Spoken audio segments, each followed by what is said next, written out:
एक बाबा जी थे, गांव में जाते थे भिक्षाटन के लिए। उनका जो आश्रम था, कुटिया थी, वो नदी के उस पार थी जहां बस स्टैंड होता था, और इधर गांव था और उधर आश्रम था। किसी को अगर बस में उतरना है तो नदी को पार करके आना पड़ता था। तो वो संत थे और संत आते थे और गांव में आकर के एक ही घर से भिक्षा लेते थे और एक आवाज लगाते थे कि दगा किसी का सगा नहीं, किया नहीं तो कर देखो, जिसने किया दगा उसके उजड़े घर देखो। यही आवाज लगाते थे। उसी गांव में एक वृद्धा माता जी रहती थी। उनके 2 बेटा थे, दोनों बाहर रहते थे। उस माता जी ने सोचा, ये संत जब ये पक्ति कहते हैं तो ये पक्ति सही है या गलत है, इसकी परीक्षा लेनी चाहिए, क्योंकि मेरा क्या उजड़ेगा। मेरे बच्चे तो बाहर रहते हैं, कभी कभार आते हैं, अभी तो गए हैं, उनको आना भी नहीं है, तो मेरा क्या बिगड़ जाएगा। मैं इन संत के साथ में दगा कर रही हूं।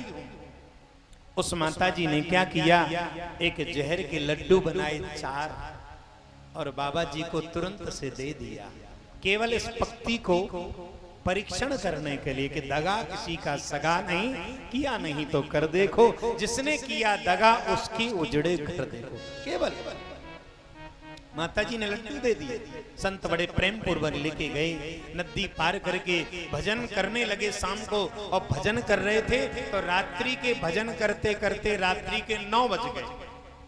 इतने में माता जी के जो पुत्र तुरंत ही गए थे, उनको लौटना पड़ा और रात्रि हो गई थी, तो कोई पार लगाने वाला नहीं था। वो वहीं संत के कुटिया पर पहुंच गए। बाबा रात्रि हो गई, कोई निकालने वाला भी नहीं है, हम कहाँ जाएंगे, इसलिए अगर आपकी आज्ञा हो तो हम यहीं निवास करें आज रात्रि के। हाँ हाँ करो, ये सब आपका ही तो है, लेकिन भूख भी लगी है बाबा। बोले एक काम करो बेटा, आज हम ये समझ लेंगे कि आज हमारा फलार हो गया है, हमारा व्रत हो गया है, इसलिए एक काम करो, किसी माता ने हमें ये लड्डू दिए हैं, तुम एक काम करो, युवा हो और तुम्हें आवश्यकता अन्न की है, इसलिए एक काम करो, 4 लड्डू हैं, 2 में तुम्हारा पेट भर जाएगा, अगर भरता है तो ठीक है, नहीं तो मांग के लाए। नहीं नहीं बाबा हो जाएगा। दोनों ने 2-2 लड्डू पा लिए। वही माता के बेटा थे जिसने ये लड्डू दिए। अब जब उनमें तो जहर था, दोनों मर गए। मरने के बाद जब लोगों को पता चला सुबह होते ही, ये बाबा ने शायद इन बच्चों को इसलिए मारा है कि बहुत सा धन लेकर के आए हैं, तो धन के लालच में इसने जहर दे दिया और इनको मार दिया है। सब जितने भी लोग थे सब उस संत को खरी खोटी सुनाने लगे, लेकिन संत ने एक शब्द भी नहीं कहा। सुनते रहे कि मैंने दिए तो लड्डू है, कुछ नहीं सुन, केवल मौन रहे। एक काम करो, इस संत को यहां से भगा दिया जाए और इसको घोड़े पर क्या गधे पर बिठाओ और इसका काला मुंह करके यहां से बेइज्जत करके निकालो। सब लोग यही करने को तैयार हुए।